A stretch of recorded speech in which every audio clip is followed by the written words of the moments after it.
This video is made with PlayStation 4 and Share Factory. Enjoy.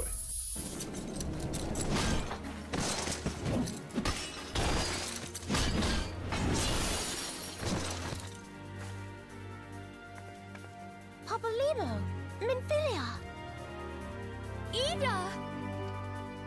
What took you so long? Well, it's nice to see you too. The reunion must wait. Right. First things first.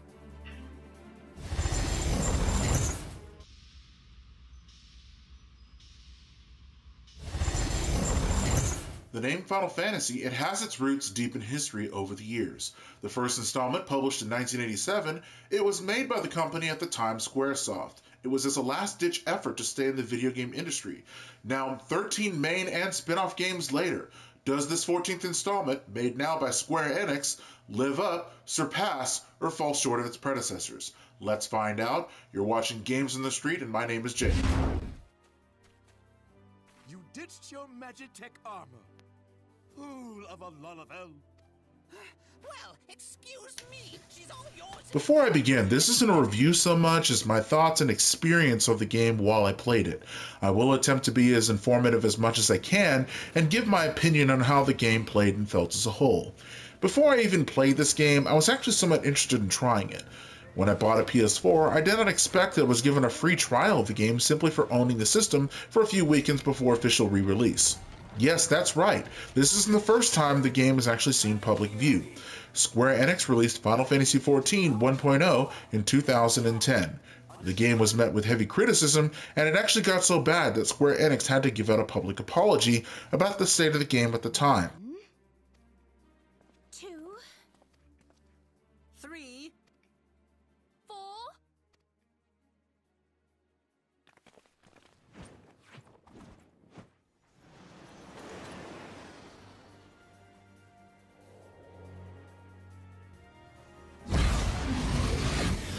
Her name, Eorzea. There is a lore reason in the game why everything had to start over. Despite the Warriors of Light attempting to stop the Elder Primals, which were iconic summons in previous Final Fantasy games, and stopping the Galbadian Empire from invasion, their efforts were ultimately in vain when the Elder Primal Bahamut emerged from Meteor, very pissed off. The Warriors of Light attempted to seal Bahamut either by praying at various points around the world, but it failed to contain him. So the Warriors of Light were sealed in time for 5 years to a Realm Reborn. Realm Reborn launched on the PlayStation 3 and PC on August 27, 2013. This version is from the PlayStation 4 version, officially re-released on April 14, 2014. Once again, the Elder Primals are released, and the evil Empire is messing things up for the rest again. So as a Warrior of Light, that's you, it's up to you to stop them. Yet, even as the battle raged, the lesser moon, Galamon, was plucked from the heavens through imperial machination. From its core emerged the Elder Primal Bahamut, who unleashed his fury upon the realm.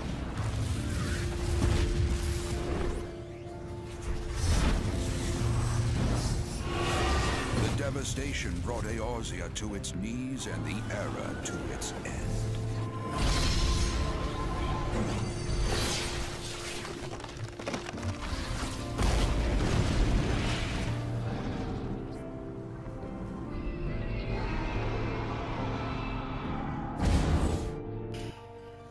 Final Fantasy XIV Realm Reborn is that of your standard massive multiplayer online role-playing game or MMORPG.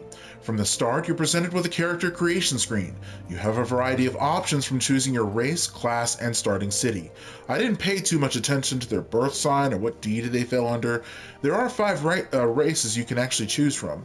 The Hur, which is your standard human race, Elzin or elf race, Lalafell, which is a race of small gnomish people, the Miqo'te, the feline humanoids, or the Ryogen, which I think that's how you pronounce it, which are basically a race of giants. These races are similar to Final Fantasy XI races, but they're a bit different. There is no class restriction to any of the races, though theory crafters will argue which class is best when optimizing your character. I chose the Miqo'te Marauder, though there are others such as a Lancer or Pugilist. Once you have all this set up, depending on what starting class you chose, determines what starting city you start out in, Gridania, Limsa Lominsa, or Ul'dah. From there, you actually begin your MMO standard grind of completing fetch quests and kill X number of monsters for X personal level. The game story is also given to you in quest form, often locked behind level requirements or even item level requirements before you can actually start them. When you're given a quest objective, it does display them on the map, but it does take a bit of experimentation to find out what gate or door each zone leads to the one you want, or where X number of monster you need to kill is at. Now, once out of town, you're able to experience the game's combat system. From there, you can select the monster and open up with an ability or auto attack governed by a cooldown system. This means that once you press an ability, you can't use that ability or another ability until the global cooldown of all of your abilities is run out. This usually only lasts for a few seconds, and you can actually use certain abilities like interrupts or damage cooldowns in between the global cooldowns, but I find this doesn't always work. It's not clear when during the global cooldowns I'm allowed to use these abilities, and it only really works when it wants to. This is a minor complaint, and I hope they fix this in the future. Pressing abilities in a certain order once you've learned them yields bonuses to help you fight. Learning how to do a proper rotation is key to staying alive later areas in the game. All of this for me is actually made easier and more tolerable with this, a controller.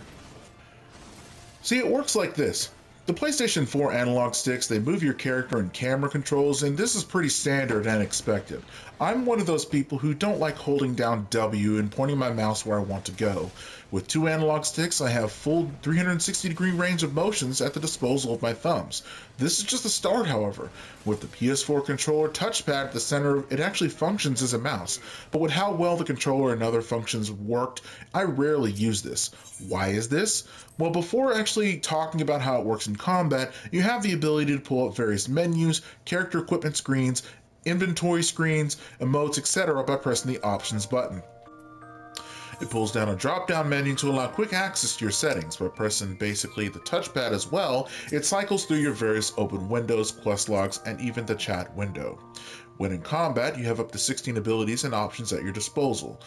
Basically, holding down the L2 or R2 button sets abilities to triangle, square, circle, X, up, down, left, or right, giving you up to 16 ready commands that can be changed however you want. Added further, however, by tapping the R1 button allows you to actually set up any abilities to any of those buttons, giving you up to 128 keybinds at your disposal.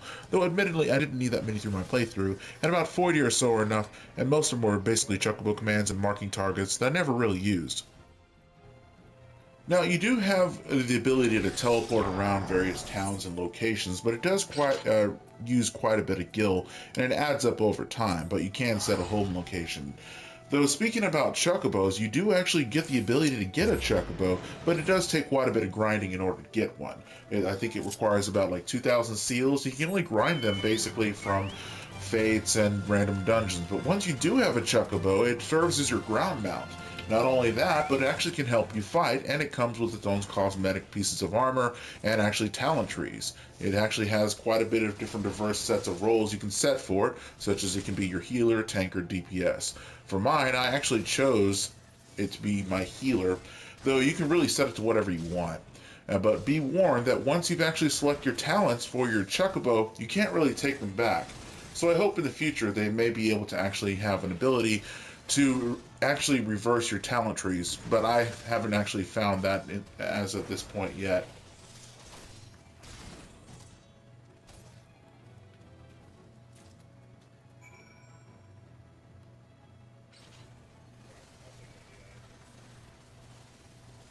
Now, in raids, you can actually use things called limit breaks, which will allow you to do certain abilities depending on your role, such as increasing your tanking, healing, or DPS. The dungeons, for example, they actually can be up to 4, 8, or 24 party members, depending on the type of dungeon that you're going to do. In dungeons, you have to worry about things like aggro, which in this term is called hate.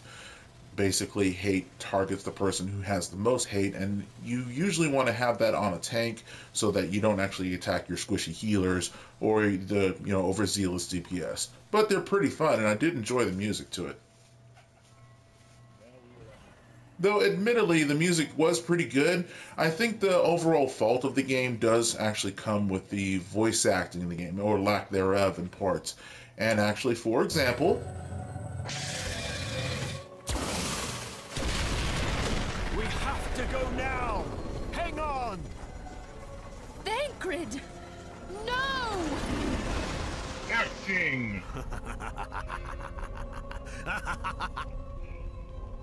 Yeah, not very good at points. And to add insult to injury, they put them in the middle of dungeons, and you basically want to have groups that are going to probably want to ask you to skip them so you can actually get through the timer of those dungeons. You know, but overall, I actually really did enjoy the game as a whole, and I found myself quite enjoyed with the game. So if I were to give it some sort of a rating, well, I'd say it's going to be good out of good.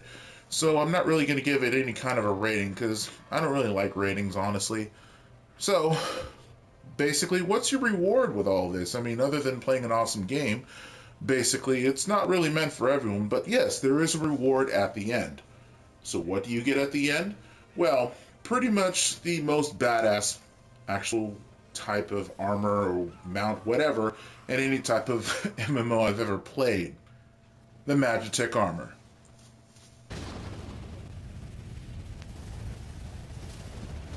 That's the best thing ever.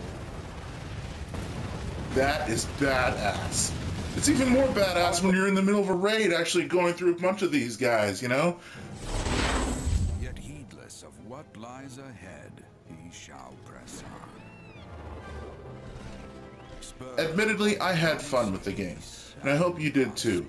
I hope you actually take this review as very informative, and I hope it better help you make a decision on whether you want to actually take the plunge and try it or not.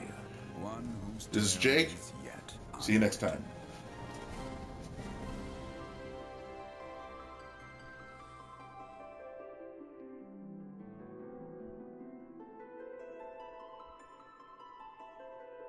May he ever walk in the light of the crystal.